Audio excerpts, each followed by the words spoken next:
Nag-areglo ako sa pamilya ng nabaril. Sila na nga itong mali. Sila pa yung nag-iingay. Hindi yan titigil eh. Mukhang naghahanap ng pera yun para manahimik. Pera kailangan mo. Alam mo, Betchay, matagal na kitang kursunada. Nung kabataan pa natin, gusto na talaga kita. Markado na ang kalaban. Kita niyo si Tigre, timbrehan niyo kami.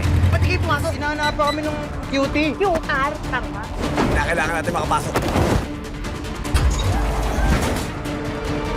Maghanap kayo ng daan para makapasok doon sa bar. Nakapwesto na ang dalawang grupo. Kaya ngayong Huwebes, Hindi mukhang pipitsuging sindikato itong kalaban natin. Hindi makakargada itong kalaban natin. Tapos tayo, wala man lang tayong dala. humanda ka na sa malaking gulo. SCA ito! Victor, sa mga taas ang kamay!